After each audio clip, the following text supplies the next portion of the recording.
Assalamualaikum warahmatullahi wabarakatuh. Salam sejahtera dan selamat petang. Kita jumpa hari ini pada 5 Ramadan 1442 Hijrah dan atau 17 hari bulan April 2021. Terima kasih banyak-banyak tuan-tuan yang memberi respon kepada foto story. Sekarang ni kita dah panggil foto story, ada yang panggil doko foto mengenai gelandangan yang kami naikkan tengah malam tadi selepas balik daripada membuat tinjauan di 4 spot lokasi gelandangan. Banyak juga yang berubah tuan-tuan selepas dalam tempoh PKP ni, banyak juga yang berubah. Alhamdulillah saya rasa kalau dulu setiap kali saya buat survey, saya ingat survey last adalah pada tahun 2017 survey terakhir. Masih terdapat antara 1,200 ke 1,600 gelandangan kalau kita merentas 8 spot utama. Tapi semalam saya rasa tak sampai 150 orang. Mungkin ketika PKP banyak usaha telah dibuat. Satu adalah ketika PKP ada usaha yang dibuat oleh Tan Sri Anwar Musa ketika beliau dilantik sebagai Menteri Belia Persekutuan. Mereka diambil, dikumpul, diberi latihan, diberi pekerjaan. Kemudian angkanya menurun dan berkurangan. Jadi semalam saya ingat total yang saya dapat lihat daripada 4 lokasi utama tu. Untuk makluman bahawa lokasi Pudu Raya telah lupus sama sekali untuk gelandangan, di mana semua jambatan dan juga kaki lima telah diberi pencahayaan elektrik yang baru. Berarti tak ada space untuk gelandangan duduk dan mungkin penguatkuasaan dari segi pihak yang menjaga bangunan sendiri tidak membenarkan gelandangan berada di sekitar itu, maka kawasan Pudu Raya boleh ditarik daripada senarai spot iaitu zero. Manakala kawasan depan dataran Maybank juga sudah tidak lagi menjadi perhatian. Kalau dulu kita boleh mengedarkan 100 ke 150 pack makanan di kawasan Pudu dan antara 30 ke 50 pack bantuan makanan kepada gelandangan di depan Maybank, tapi sekarang tak ada langsung. Cuma dalam survey semalam saya dimaklumkan masih terdapat 30 ke 40 gelandangan berada di pekarangan luar Masjid Negara. Itu antara kawasan spot. Tapi semalam saya tak dapat pergi ke sana kerana masa yang sangat terhad. Tapi kalau ikut seorang remaja yang mengedarkan nasi lemak dan juga mineral water semalam untuk sahur, dia bersempak dengan saya di dekat dataran Jalan Silang tu. Kata dia di Masjid Negara masih ada bang, di luar kaki lima, di bawah wakaf batu yang dibina tu. Masih terdapat sekitar 30 orang sebab dia kira pack yang dia edarkan. Saya tak masuk kawasan tu dan saya tak sempat ke LRT dan juga persekitaran 7E Masjid Jamek, Jalan Tun H.S. Lee. Kalau dulu di situ je sekitar 150 ke 200 pack. Dan saya tak sempat ke belakang Jalan Bonus di Jalan Masjid India.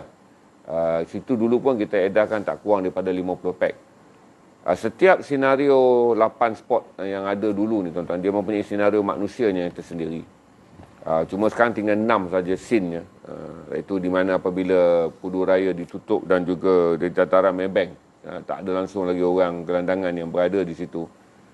Dia menghimpit mereka yang dihalau daripada Pudu Raya dan juga dataran Maybank untuk berkumpul di jalan berdekatan dengan antara Central Market dan juga pasar budaya, pasar seni tu.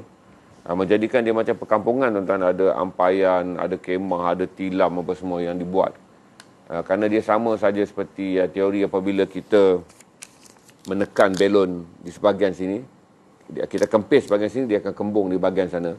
Kita kempis di bahagian sana, dia akan kembung di bahagian sini. Jadi nampak gelandangan yang bertebaran di Kuala Lumpur masih lagi terpaksa bergerak daripada satu tempat ke satu tempat apabila berlaku operasi pembersihan. Saya bertemu bual ada 11 orang, yang lain tu saya tak gamak nak ganggu dan mereka tidur, dan ada yang saya jumpa dalam keadaan uzur dah. Saya sendiri takut kemungkinan tahap kritikal kerana dia berbaring dalam keadaan uzur dan memandang saya dengan mata nampak tak nampak, buka tak buka. Saya masa sangat panik tu untuk tengok seorang lelaki berusia 80-an, gambar yang ada tilam tu tuan-tuan. Itu dia berusia 80 lebih tu. Saya rasa sangat terkejut kerana dia berada di situ, tidak dibawa ke hospital, dan saya tak pasti kerana di sebelah dia juga adalah seorang warga tua yang berusia 70-an yang juga saya rasa berada dalam keadaan kondisi kesihatan yang agak membahaya tu untuk terdedah kepada keadaan di luar terutama kotoran dan juga persekitaran tempat tidur yang terdedah pada cuaca sejuk. Majoriti yang ada masih lagi saya anggap adalah penagih dadah. Majoriti yang ada adalah penagih dadah. Majoriti yang ada adalah mereka yang mengalami krisis keluarga. Orang-orang tua yang saya lihat berkeliaran kerana mereka tak ada tempat nak pergi. Yang ketiga masih lagi mereka yang mengalami gangguan emosi. Kerana cara saya berbuat pun saya dapat agak bahawa mereka berada dalam keadaan emosi yang tidak stabil. Tapi macam saya kata tuan-tuan, menjadi manusia ni bukanlah dunia ini milik orang yang sempurna dan orang yang sihat saja tuan-tuan. Kitaran hidup adalah bagaimana anda bertindak apabila anda berada di atas, bagaimana anda beraksi ketika anda berada di tengah, dan bagaimana anda melihat orang-orang yang berada di bawah. Sebab tu saya bagi tahu kata keprihatinan manusia mengenai apa yang dipanggil sebagai kitaran sosial ni berlaku di negara maju semaju Amerika, kerana Amerika memiliki lebih 500,000 gelandangan. Berlaku di negara maju seperti Jepun juga yang memiliki lebih daripada 25,000 gelandangan. Kerana kalau saudara tengok World Cup Homeless tu, dia mengeluarkan senarai gelandangan dunia berdasarkan kajian data yang mereka perolehi. Saya hanya merujuk kepada World Cup Homeless saja sebab itulah platform yang menyediakan kajian yang lebih detail. Walaupun beberapa angka yang dikeluarkan oleh World Cup Homeless tu saya rasa berbeza daripada fakta-fakta yang pernah saya ada mengenai jumlah gelandangan di seluruh dunia ni. Kalau kita buat perbandingan pun, Indonesia memiliki 3 juta gelandangan, Filipin memiliki 4.5 juta gelandangan. Tiada data mengenai Kuala Lumpur. Kerana saya menganggap kata berbanding perjalanan-perjalanan saya ke bandar-bandar besar di banyak tempat di seluruh dunia, Kuala Lumpur adalah yang minimum. Kita anggap bandar, sebenarnya gelandangan adalah perkataan yang tidaklah begitu stereotip dengan masyarakat bandar di negara kita. Pada tahun 90-an ketika saya menjadi wartawan, 100% gelandangan adalah daripada 2 kumpulannya, iaitu pekerja seks dan juga penagih dadah. Dia berubah sikit apabila kegawatan ekonomi 1998 berlaku. Ada perubahan. Kita mula melihat golongan yang datang bekerja di Kuala Lumpur tetapi mendapat gaji yang tak cukup untuk mereka menyewa bilik. Dulu kalau saudara pergi ke spot Bangkok Bank, spot Bangkok Bank ni tak ada penagih dadah dulu. Di spot Bangkok Bank adalah mereka yang menjadi pengawal keselamatan dan pekerja rencam di Jalan Petaling. Berarti ada 30 orang dekat situ. Kalau kita pergi, sebahagian daripada mereka adalah pekerja security. Mereka bekerja sebagai pengawal keselamatan. Manakala sebahagian daripada mereka menjadi buruh di Petaling Street. Sama ada bekerja di kedai bunga ataupun bekerja sebagai peniaga pembantu peniaga di Jalan Petaling. Tetapi kerana pendapatan gaji mereka tu adalah gaji hari RM40 ke RM50 sehari, dan mereka tak mampu untuk menyewa bilik. Kerana kadar sewa bilik pada tahun 1998 untuk membolehkan mereka berada dekat dengan tempat kerja, sewa bilik boleh mencapai hingga RM400, RM450. Kalau mereka menyewa di luar daripada Kuala Lumpur, kosnya sewa bilik mungkin 300, tapi dia terpaksa menanggung kos komuter ataupun kos LRT atau kos pengangkutan awam. Menjadikan separuh ataupun sepertiga daripada gaji mereka akan hilang begitu saja. Tapi dengan gaji 1,200 ataupun gaji hari RM50 dengan pekerjaan kadang ada, kadang tak ada, tak mungkin mereka menyewa. Jadi dia telah menunjukkan satu fenomena yang unik kerana hampir semua mereka yang berada di Bangkok Bank pada waktu saya membuat survey 2016 adalah mereka yang bekerja. Okey. Bagi mereka yang berada di dataran Chowkit, sangat berubah mendadak. Pada tahun 2016 saya mengadakan survey dengan beberapa pelajar Universiti Institut Teknologi Mara. Saya kata berkumpul dan kita buat data di mana makanan diedarkan, mereka mencatatkan data. Itulah pertama kali tuan-tuan di mana 40% mereka yang datang mendapatkan bantuan makanan adalah penduduk PPR. Berarti mereka memiliki rumah. Sama ada rumah mereka di Sentul, di Flat Sentul, di sekitar Kampung Baru, datang sejauh daripada kawasan perumahan di Batu, dan ada yang datang daripada Gombak. Jadi data tu pada waktu tu saya faham kerana berlaku kegawatan ekonomi, ramai orang, masa itu kos sara hidup sedang meningkat dengan tinggi. Jadi bagi setengah orang dia nak mempertahankan sewa rumah, dia nak mempertahankan kos persekolahan anak-anak, berarti mereka mula terpaksa menghantar anak-anak untuk mengutip makanan pada waktu malam bagi mengurangkan kos makan malam. Saya jelaskan pada saudara, sekiranya kos makan malam bagi satu isi rumah yang memiliki 4 ke 5 orang. Logik tuan-tuan memasak di rumah, tuan-tuan tahu kosnya adalah 20 ke 25 ringgit. untuk menyediakan makan malam di atas meja kepada 5 atau 6 orang. Kos dia. Tetapi apabila mereka menghantar anak mereka dan anak mereka dapat membawa pulang, bukan sahaja kos untuk makanan untuk makan malam, tetapi juga makanan lebihan yang boleh disimpan untuk sarapan pagi. Maka itu berbondong-bondong warga miskin daripada mereka yang menghuni projek perumahan rakyat di sekitar Kuala Lumpur keluar dan mendapatkan bekalan makanan. Biasanya kalau seorang anak, dia akan datang 2 orang anak, dan kalau mereka mempunyai isi rumah 10 orang, 5 orang, berarti dia harus mendapatkan 10 pack. Seorang anak akan cuba berebut untuk dapatkan 5 pack, seorang lagi dapat 5 pack. Lepas 10 pack mereka pulang. Berarti mereka berjaya mengurangkan kos ibu bapa mereka menyediakan makan malam dan juga sarapan pagi.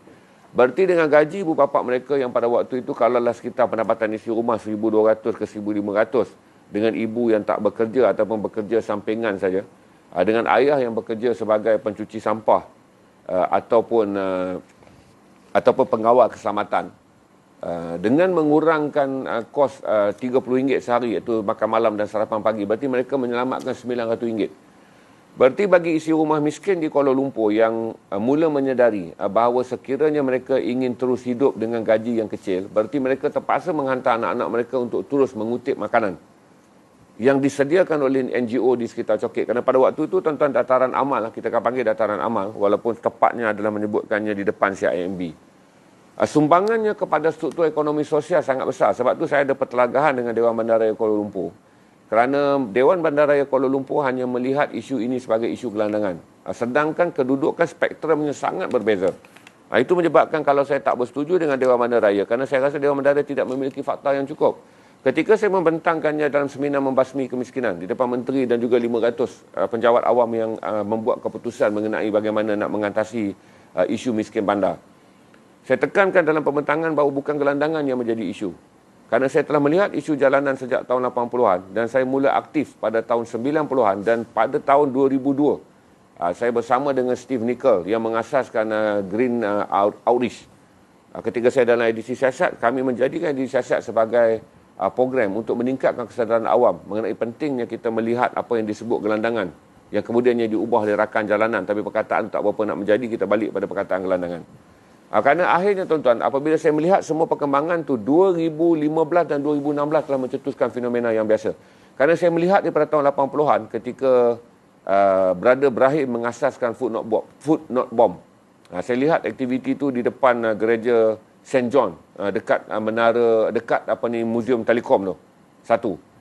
86. Kemudian 90-an saya lihat. Tapi 2016 telah mencetuskan fenomena luar biasa apabila kami mengedarkan makanan. Laskar for Life mengedarkan makanan. 40% daripada pack yang diedarkan tidak untuk gelandangan. Pack-pack ini membabitkan keluarga miskin yang tinggal di projek perumahan rakyat. Berarti begini, tuan-tuan, orang ni semua ada rumah tapi tak ada makanan. Jadi mereka menghantar anak-anak mereka ataupun isterinya sendiri datang berbaris. Jadi kita nampak profilnya bila kita tanya rumah, saya tinggal kat sini, saya di PPR di sini, saya di PPR Sentul. Berarti orang ini memiliki rumah tetapi tidak memiliki akses makanan yang mencukupi. Jadi sebab itulah saya kata apabila kita ambil langkah mudah, tak benar kan? Kita mengambil langkah mudah, hanya perlu dapat di pusat komuniti yang disediakan oleh gelandangan. Dia tidak menyelesaikan spektrum yang besar, iaitu spektrum bagaimana kita memahami bahawa anak-anak yang berada di rumah PPR tidak mendapat makanan. Sebab itu saya kata, menyelesaikan dengan cara mudah dengan menaikkan papan tanda dan mengeluarkan undang-undang. Nak samanlah, nak tangkaplah orang semua. Dia hanyalah undang-undang yang mencipta kekerasan tapi tidak menyelesaikan masalah kemanusiaan. Sebab itu saya beritahu pada saudara, sekarang timbul persoalan. Apabila aktivis sosial tidak dibenarkan mengedar makanan, apa terjadi kepada 40% keluarga miskin bandar yang selama ini bergantung makanan daripada 40%, bukan 40% OKL, tuan-tuan. 40% daripada 1,000 atau 1,200 pack yang memang kami edarkan. Berarti tak kurang daripada 400 ke 600 pack bukan untuk gelandangan dan pekerja seks. Jumlah itu telah menyusut dengan banyak. Tuan-tuan, sebab tu sekarang ni bila kita edarkan projek makanan pada gelandangan macam semalam, 30, 50 pack, 100 pack habis. Sebab kita edar kepada kumpulan yang sebenarnya sangat minoriti, iaitu mereka yang kita panggil gelandangan tulen. Itu yang saya kata 3 kumpulan, penagih dadah. Kemudian mereka yang mengalami krisis keluarga, warga tua yang dibuang oleh keluarga dan tidak mempunyai tempat untuk tinggal. Dan ketiga, mental illness, mereka yang mengalami gangguan jiwa ataupun kesihatan mental yang terjejas.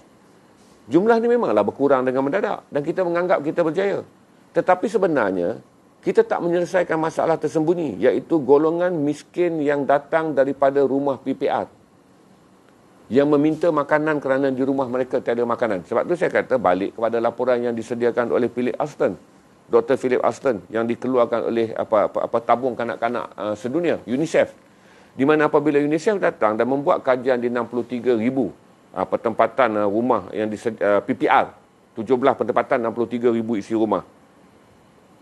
UNICEF telah mengeluarkan data bahawa 22% kanak-kanak yang berada di rumah PPR, tuan-tuan, 63,000 kali 22%.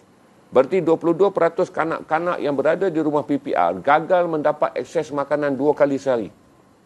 Jadi ini yang menjadi pertanyaan pada kami. Apabila NGO mengedarkan makanan di tepi jalan, pihak di BKL perlu berfikir bahawa dia bukan lagi isu mengedarkannya pada gelandangan. Dia adalah bagaimana sumbangan NGO dan sumbangan individu lah, ad hoc ke siapa sajalah, lillah ta'ala, NGO ni perkataan dia tuan-tuan. Mana-mana hamba Allah yang datang ke tepi jalan nak membantu. Mereka mengedarkannya kepada golongan miskin bandar di Kuala Lumpur yang tidak mendapat akses makanan 2 kali sehari.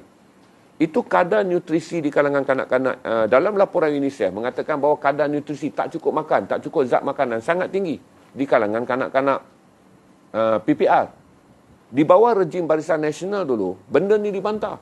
Philip Alston dihentam. Dikatakan seorang yang datang duduk di hotel dan kemudian membuat laporan. Philip Alston dihentam kerana dianggap pasukan UNICEF ni datang dan membuat data palsu. Malaysia hidup dalam in denial, cuba menafikan. Dan saya kecewa, bertukar kerajaan pun tuan-tuan, tukar balik pun.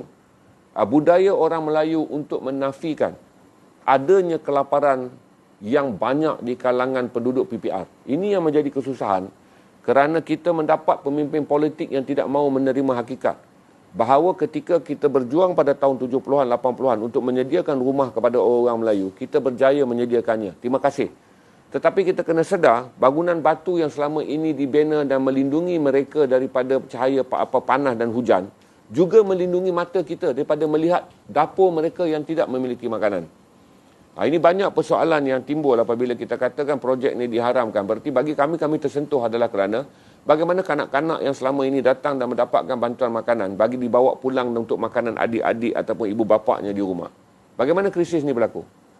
Itu saya kata bahawa Tan Sri Anwar Musa mungkin mendapat brief yang salah. Kerana ramai pejabat awam yang membuat kerja ni, dia tak tahu perempuan kepala ekor. Mereka adalah orang yang duduk di kantor-kantoran dan mendapat maklumat dari kantor-kantoran. Siapa yang datang untuk membawa maklumat yang duka ketika mereka mengharapkan keuntungan daripada tuan?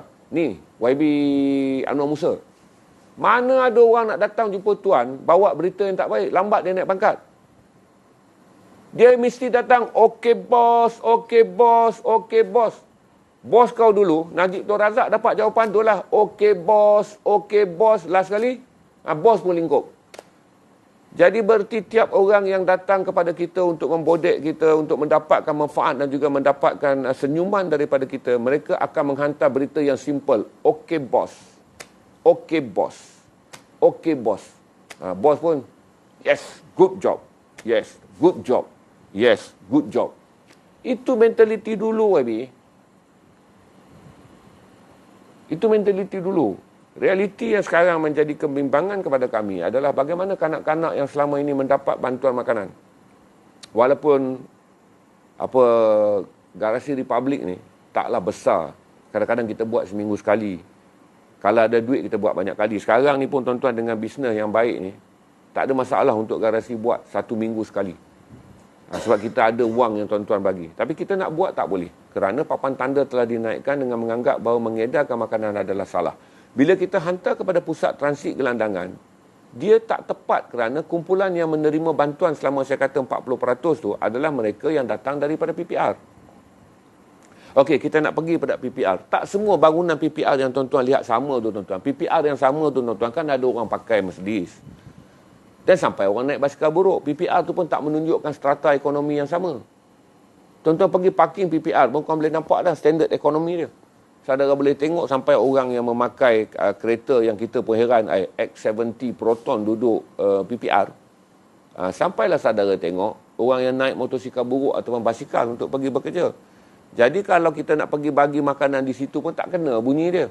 Kerana kita masih menganggap bahawa mereka yang benar-benar struggle saja yang akan keluar mencari makanan. Kemudian kita fikirkan kemudian bagaimana mengatasinya. Sebab itu saya bagi tahu pada tuan-tuan, apabila saya membuat kajian data dengan menggunakan flat desa Permai. Saya selalu ingat desa Flat Intan Baiduri. Ini kajian data yang saya masuk dengan kamera daripada rumah ke rumah. Saya tak boleh nak share video tu tuan-tuan. Kesian pada orang tu, takut dia malu. Saya masuk ke dalam rumah ke rumah untuk menemui mereka yang berada dalam keadaan kritikal. Ni. Orang-orang yang dah pencen ataupun berusia, kan security guard waktu ini tuan-tuan menjadi masalah yang lebih besar bila kerajaan buat akta perintah di mana orang yang berusia 55 tahun ke atas tak dapat menjadi pengawal keselamatan. Itu yang menyebabkan hampir ramai yang menjadi jobless. Kerana dulu ni dia dapat jadi pengawal keselamatan. Tapi akhirnya apabila pengawal keselamatan tu tidak dibenarkan berusia 55 tahun ke atas, ramai yang kehilangan kerja. Jadi bila saya pergi buat interview di rumah tuan-tuan, ada yang tak makan, ada yang 2 hari sekali makan pun ada. 2 hari sekali makan. Saya tak boleh bayangkan tuan-tuan 2 hari sekali makan. Hinggalah kes yang pernah saya tulis, di mana seorang lelaki mengalami asma yang kronik.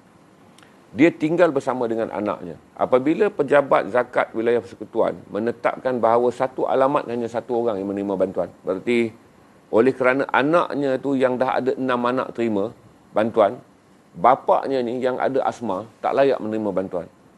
Jadi tuan-tuan, bila kekurangan wang, anak dia ni terpaksa memilih untuk beli beras bagi makan anak-anak ataupun beli ubat asma untuk bapak. Maka dipilihlah dia beli beras untuk makan anak-anak. Maka bapaknya bertarung dengan maut. Berapa kali lah sekali terpaksa dibawa ke hospital dan hampir mati. Hanya kerana tak boleh beli inhaler tu tuan-tuan. Jadi banyak benda-benda tragik yang berlaku yang memerlukan kita melihat persepsi ini dengan bentuk yang lebih luas. Saya okey aja. Kalau penjawat-penjawat awam berdasi dan memakai cantik dan suka pergi report benda-benda cantik kepada bos ni, melaporkan kata, bos kita bagi makan ni penagih darah je bos. Tak larat lah bagi makan. Penagih darah. Bos.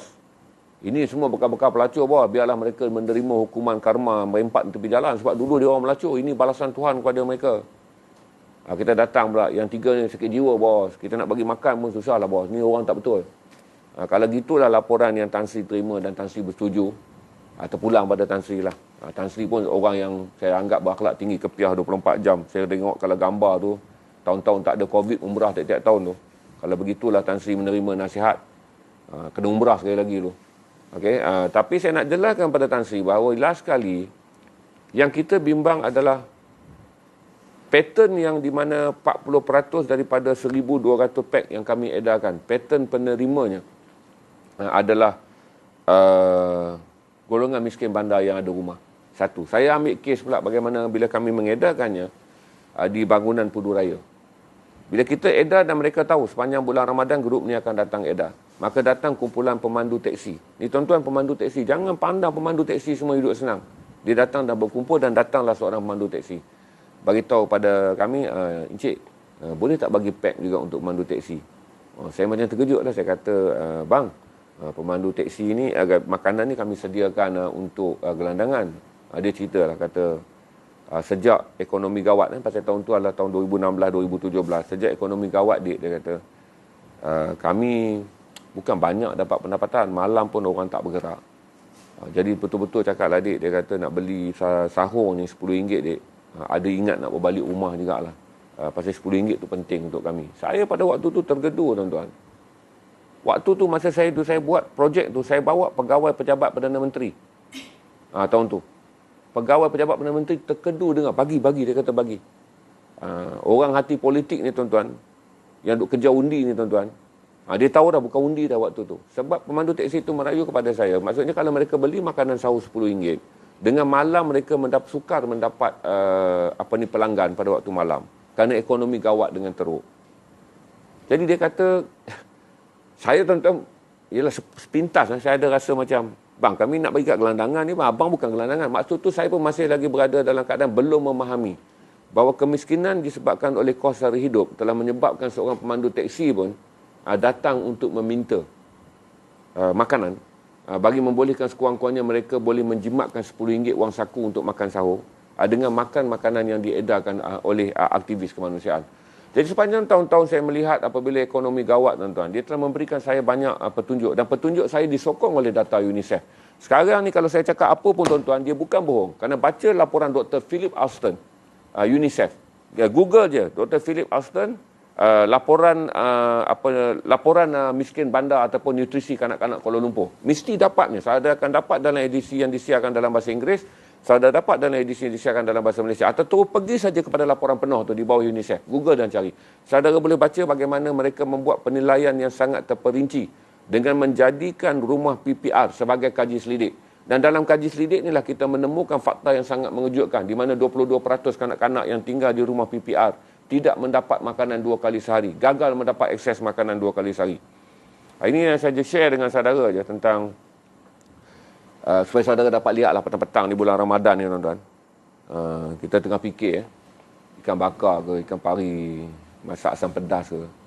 Saudara tengah fikir murtabak yang panas-panas, besar, gemuk, bawang merah, jeruk, potong-potong, letak bawang merah, kunyah untuk buka puasa. Kena pula air tebu, tuan-tuan, air kelapa lagi. Sirap bandung, bunga selasih.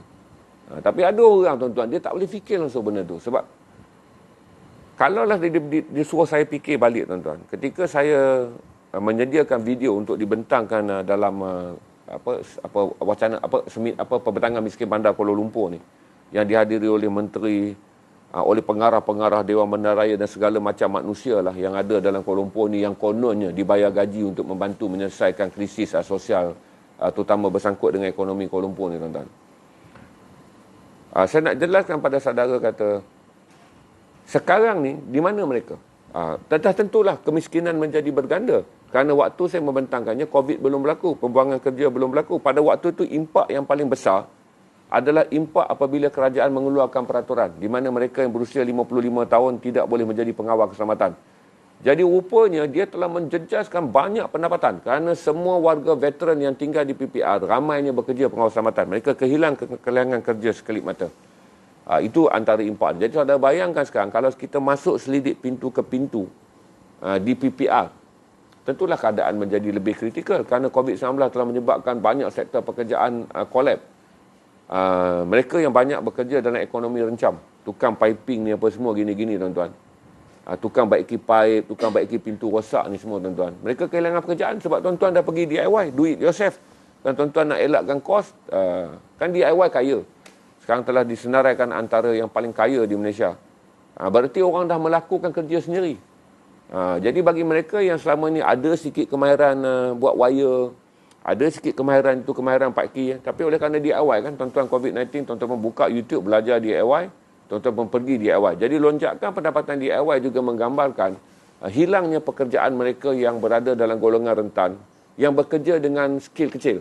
Iaitu sama ni baiki pipe, tuan bagi dia RM5. Orang ni panggil bagi tahu pam jamban tak jalan, dia baiki dapat RM3.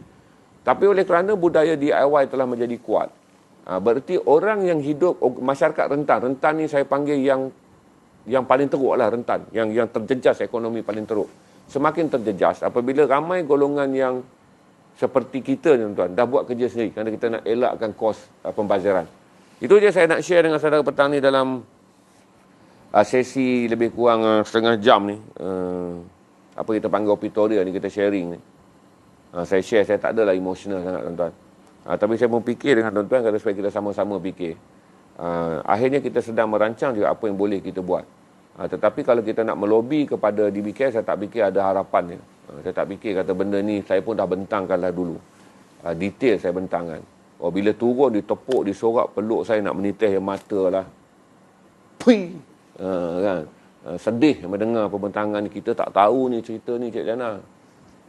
Itu macam tu lah juga kalau sekarang pergi pun kita tak tahu. Jadi, tapi kepada Anwar Musa, semua okey, bos. Kita sediakan makanan dah. Rakyat kita semua dah kenyang dah. Orang Kuala Lumpur telah meningkat berat badan dah. Kita kena cut makanan ni. Obesiti tinggi di Kuala Lumpur. Semua okey habis. Orang semua tidur lena. Di Kuala Lumpur tak ada orang mimpi geri. Kajian perubatan mengatakan 99% penduduk Kuala Lumpur bermimpi berada di syurga. Itu je lah. Kita tengok sekarang ni lubang jamban pun lebih banyak kita proses. Maksudnya najis banyak dikeluarkan kerana orang Kuala Lumpur banyak makan. Jadi kalau mengikut laporan ni, kadar pembuangan najis di Kuala Lumpur meningkat dengan tinggi kerana rakyat Kuala Lumpur makmur makan. Jadi pun YB anak musuh. Ha ha ha ha, ketawa. Kami pegang janggut dia, betulkan kepiah dia. Okey bos. Jadi semuanya okey bos. Itu je yang saya nak share dengan saudara tentang budaya kita ni. Hari ni COVID 2331 berarti semalam libasannya naik 2551, dia ada libasan lentur. Saya rasa mungkin besok dia lentur, lepas tu dia akan spin. Percayalah kita akan capai 3,000 ni dalam masa yang terdekat. Sarawak reduce kerana saya rasa semalam adalah kes setempat. Semalam adalah kes lokaliti terkawal, iaitu pusat latihan polis. So bila dia lock, tiada kontak lah. Bila pusat latihan biasanya tiada kontak kerana anggota polis yang berada dalam proses latihan tidak mempunyai banyak kontak di luar. So agak terkawal. Yang naik tinggi lagi siapa? Selangor. Selangor 700 lebih. Tu boleh dijangka je Selangor ni. Semalam tuan-tuan saya keluar. Nanti berkelahilah pula dengan polis. Kesianlah juga dekat polis ni. Petrocar ni tuan-tuan, dia lalu jalan Tun Razak pergi balik. Petrocar, polis dia bekerja. Kesian. Terima kasih abang-abang polis. Tuan-tuan percaya tak? Saya melihat lebih daripada 500 biji motor anak muda berem-rem di jalan raya masa tak ada COVID. Macam kita ni sedang balik macam dulu, macam saya buat edisi siasat dulu tuan-tuan. Di jalan Titiwa, di jalan Tun Razak tu, saya dengan kawan-kawan saya terkejut. Kita ni COVID ke tidak? Budak-budak naik motor tuan, brom penuh di jalan Tun Razak. Yang menyebabkan saya boleh bayangkan mengatakan bahawa Ramadan apabila kita membuka banyak kelonggaran, terutama niat baik untuk mendapatkan bekalan makanan sahur ni, telah menyebabkan pihak polis tak boleh nak implement undang dulu. Dulu tuan-tuan lepas pukul 12, saya pun berdisiplin tuan-tuan. Saya akan habis, kadang-kadang saudara tengok hari Ahad saya akan kelang kabut cepat keluar daripada live. Sebab saya akan ambil Grab sebelum 11.45 untuk memastikan saya balik rumah sampai. Kerana saya tak mahu ada masalah ditahan di jalanan pada pukul 12 lebih kerana bergerak dalam waktu dipanggil waktu larangan bergerak, dipanggil apa? Waktu curfew ni. 12 hingga 6 pagi. Tapi sekarang kalau saudara meronda di Kuala Lumpur, anak-anak muda menggunakan kelonggaran syarat yang diberikan oleh Majlis Keselamatan Negara dengan mengatakan kedai mamak boleh dibuka 12 hingga 6. Berarti dia telah membubarkan sama sekali undang-undang perintah berkurung 12 hingga 6 pagi. Jadi tuan-tuan, sebab semalam malam minggu, kalau tuan-tuan tak percaya malam ni, tuan-tuan ronda lah dan tengoklah bagaimana mak rempit dan juga mak-mak motor remaja berpeleseran di sepanjang jalan Tun Razak hingga jam 3 pagi. Itu yang saya dapat tengok. Jadi kesian dekat abang-abang polis, sebab saya rasa abang-abang polis tu pun letih, tapi dia cuba memberi syarat mereka wujud dengan menyalakan siren dan pergi balik ulang-alik di jalan tu untuk mengingatkan anak-anak muda remaja ni polis ada di sini. Tapi dia tak boleh buat operasi tuan-tuan. Kalau dia buat operasi, dia memerlukan tenaga yang banyak. Saya faham, oleh kerana pihak polis bekerja begitu banyak pada waktu siang, mereka mempunyai tenaga pasokan yang kecil pada waktu malam. Kalau dia nak lancarkan operasi pula tak mudah tuan-tuan. Ini mak-mak ni semua akan langgar divider, langgar polis macam-macam tuan-tuan dan menimbulkan kecederaan, dan akhirnya satu lagi masalah akan ditanggung oleh polis kerana mereka akan dipersalahkan. Tapi macam itulah tuan-tuan, kalau tuan-tuan ronda sekarang pada pukul 12 malam lebih di Kuala Lumpur, pukul 1, pukul 2 pagi tuan-tuan, Kuala Lumpur balik dengan seolah-olah kita bukan berada dalam perang menghadapi COVID-19. Itu saya lihat dengan mata kepala saya sendiri semalam. Saya tak mau snap gambar jadikan story, nanti jadi sensasi pula isu dia. Tapi tengoklah kalau orang lain dapat, nanti media lain dia snap dan boleh memberi gambaran pada ibu bapa bahawa tuan-tuan, saya rasa tak pastilah ni anak bujang ataupun saya rasa anak orang Kuala Lumpur ni. Tengok usianya tu bayi-bayi anak saya 17, 18, 19. Jadi ibu bapa, tolonglah tengok. Kerajaan nak sedang menjaga negara yang ada 33 juta. Polis sedang menjaga negara yang mempunyai 33 juta orang. Tuan-tuan cuma jagalah kalau merentet anak tuan-tuan pun. Tiap-tiap tahun beranak kembar 3, tiap-tiap tahun kembar 3, 30 anak tuan-tuan. Jagalah 30 orang tu dengan baik. Kalau rajin beranak lah, sekali beranak 3, sekali beranak 3, 10 kali beranak 30. Jadi walaupun ada 30 anak, jaga tuan-tuan. Itulah tanggungjawab tuan-tuan untuk menyumbang kepada negara. Supaya anak-anak tuan-tuan tidak menjadi sebahagian daripada masalah tambahan. Ketika pihak polis dan pihak keselamatan sudah pun letih. Berada dalam strengthen time yang sangat panjang ni. Dah 16 bulan, 17 bulan. Kita berperang melawan COVID-19. Okey, itu aja. Saya share dengan saudara, saya tak naik sorry harga ikan ni. Harga ikan saya nak esok. Bagaimana saya cerita pada saudara, tuan-tuan, saya cerita pada tuan-tuan. Ini dia punya intro. Sesi esok, saya tak nak cerita panjang. Bagaimana konspirasi harga ikan ni boleh dimainkan oleh konspirator orang yang nak main ni. Walaupun saya tak tuduh persatuan ni tuan-tuan. Saya bagi tahu kata mereka boleh menaikkan harga barangan untuk menjatuhkan sesuatu kerajaan. Mereka boleh menggunakan kenaikan harga barang untuk mendesak ataupun mengugut kerajaan bagi hal-hal yang tentu. Jadi harga barang ni dah lama adalah harga konspirator kita panggil. Di mana pemain-pemain yang menguasai harga barang ni dia boleh menaikkan turun dengan sesuka hati. Ketika harga barang melambung pada tahun 2016, alasan yang dikenakan adalah tengkujuh. Alasan tengkujuh. Tuan-tuan tahu hari ini alasan yang lebih jenaka yang dikeluarkan oleh mereka. Harga ikan naik kerana kurang pekerja. Kerana tak ramai orang nak bekerja, jadi kos buruh menjadi tinggi, kita kena bayar kembung hari ini 20 hingga 22 ringgit. Dia punya temberang malaun betul. Dulu ni orang yang sama temberang, harga ikan kena naik sebab tengkujuh yang berpanjangan. Kerana tahun 2016 tu kita ada tengkujuh yang agak serius pada tahun tu. Jadi harga ikan melambung. Tapi pada waktu tu melambung 16 hingga 18 ringgit. Hari ini melambung 20 hingga 22 ringgit. Maka Persatuan Pengusaha Ikan mengeluarkan kenyataan bahawa harga ikan melambung tinggi adalah kerana kos kekurangan pekerja. Saya tak faham tu, tapi inilah yang saya bagi tahu pada saudara. Ketika saya membuat analisis, saya nak cari balik link tu, tapi saya tak dapat cari. Saya tulis di portal, apa portal dulu yang saya rajin tulis tu Yang lama dulu tu. Di My News Hub. Saya menulis bagaimana konspirasi kartel harga barang. Di mana pada waktu itu kartel mempunyai kecenderungan untuk menyokong parti yang lain. Maka dia menaikkan harga barang yang tinggi sebahagian daripada kempen dia untuk menjahanamkan kerajaan yang ada. Apabila isu harga barang meningkat dengan tinggi, dia akan melemahkan undi pada kerajaan. Begitu jugalah sekiranya mereka ingin memboikot dan menjatuhkan mana-mana kerajaan yang mereka tidak suka kerana dasarnya tidak menguntungkan mereka. Inilah permainan mereka dengan meningkatkan harga barang. Apabila meningkatkan harga barang, dia menimbulkan kebencian kepada kerajaan. Kuat tuan-tuan kartel ni. Jadi hari ni ikan kembung naik 20 hingga 22 ringgit. Alasannya adalah kerana kekurangan buruh. Lama saya pantau isu ni tuan-tuan. Daripada tahun 2016 ketika kos sara hidup telah menyebabkan kita membeli kembung hingga 16 ke 18 ringgit. Tapi hari ini kita akan membeli kembung pada harga 20-22 ringgit dengan alasan yang saya tak boleh nak digest. Iaitu kerana kekurangan buruh, kekurangan pekerja. Okey. Panjang kita esok saya discuss detail tentang kartel, bagaimana manipulasi dan bagaimana kuatnya mereka yang berada dalam pemain-permainan harga barang boleh menjatuh ataupun menaikkan sesuatu kerajaan dengan sentimen bermain harga barang. Okey?